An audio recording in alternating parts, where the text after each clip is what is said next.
So welcome in our revision session. This is Atd Entrepreneurship and Communication paper that was done recently, August 2022. As you can see on your screen, and I want us to go through it question by question and get to discuss some of the possible answers. So straight to our number one. Number one has three questions, A, B, and C, as you can see. So we start with number 1A, which says, identify 5 advantages that an entrepreneur could derive from running a business as a partnership. Remember, we in the lessons or in our classes, we learned about the forms of business ownerships, and we gave a number of them, and partnership was also one of them. So here we want to check what are some of the advantages of you running a partnership business compared to a sole proprietorship or compared to a limited company or name it. So straight to our answers. Number one, there's the sharing of the burden. Why? Because you're not alone. And like in the sole proprietorship, everything is just about you, the capital, if there's any expense, if there's any money that is needed for the running of the business, it's only you and only you. But here, remember, when you talk of partnership, there's a person whom you are doing the business with, whom you call your partner. So in case there's anything that is there, you have to share the both of you. So that burden of doing everything alone will basically be eliminated. And then there's always better decision making, because it is believed that 2 heads are normally better than one. So you'll have a friend. So if you cannot decide on a certain issue, you consult this friend or you consult this partner of yours, and basically you arrive at a best decision, and like when maybe you could be alone. And then also having partners means you'll have more capital.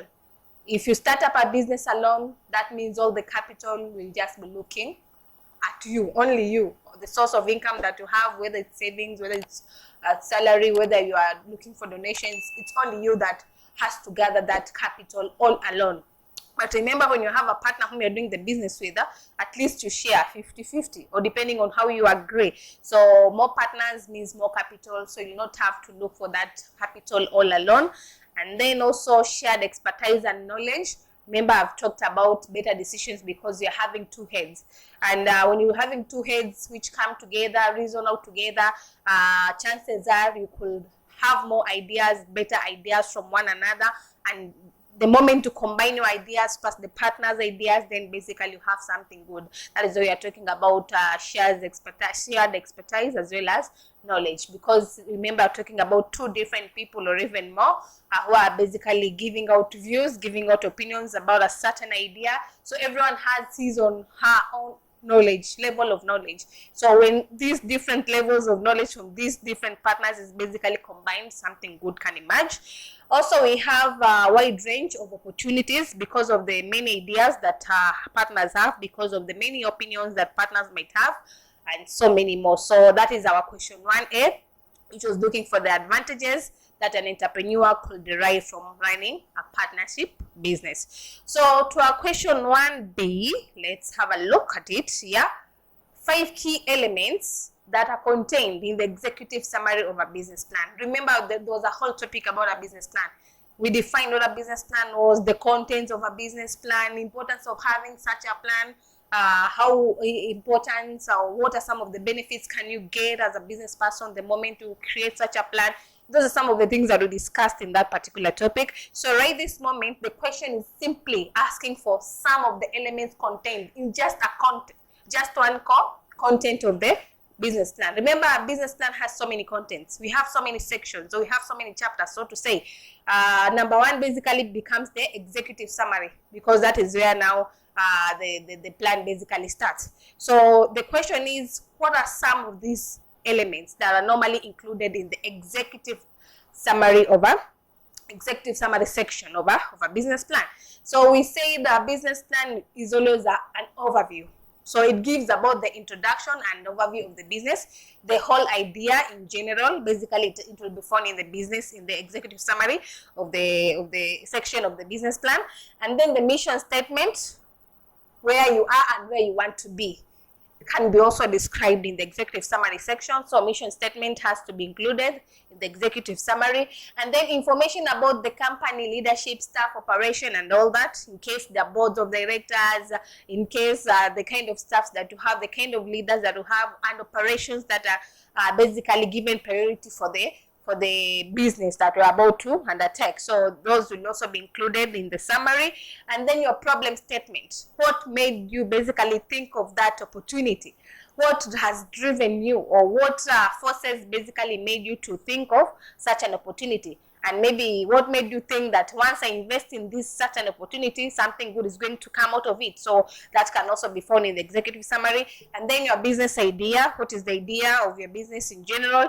And then competitors, when there are any. Definitely in any field, there is no way you can operate in a field where you will not have competitors. So in case the field of the business you're about to engage yourself in, will you have competitors? Yes. And if you have competitors, what are some of the competitive strategies are you going to use in order for you to not to be phased out as a result of competition, in order for you to maneuver with the competition that will be there in the industry? So those are some of the things that can also be found in the executive summary. So that is question 1B.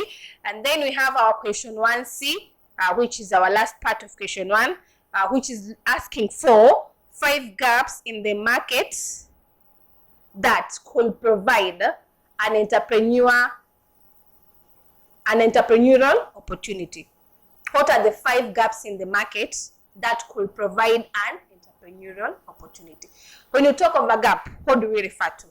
A gap is anything that will give you an opportunity to do business, because maybe the people who are there in the market are not addressing it proper, or are not addressing it well, or they are not addressing it at all. So people are in need of it, but it's nowhere to be found. That is when a gap is created. So it could be existing, but not so good, not meeting the customer's expectation, or it could not be existing at all. So when such circumstances, or when such scenarios basically appear in the market, they create gaps. And which are these circumstances that we're addressing? That is what we're about to check. So the gaps in the market that could provide you an entrepreneurial opportunity could be unavailability of the product. How do you know that these products are unavailable? Sometimes through customers coming to shops, or maybe customers going to the market doing the shopping and fail to see such products. So the moment they're in need of them, and then they understand, or maybe they realize that they're not there, that can create a gap. So the moment you learn of that as a marketer, the moment you learn that as an entrepreneur, you need to take advantage of it, act on it, and basically grab that opportunity, because already that is a gap, that is an opportunity for you. When you invest, you're going to earn something out of it. And then poor quality products. The products are there, yes, but of poor quality. Customers keep on complaining. Customers are not satisfied. Customers are not happy with the products. That can also create a gap, and that can give you an opportunity as an entrepreneur. And then you have insufficient quantities supplied.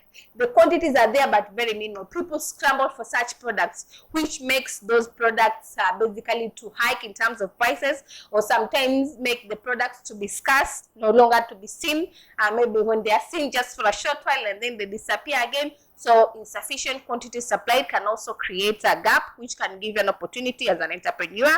And then unaffordable prices, having very high prices. Not everyone can afford high prices.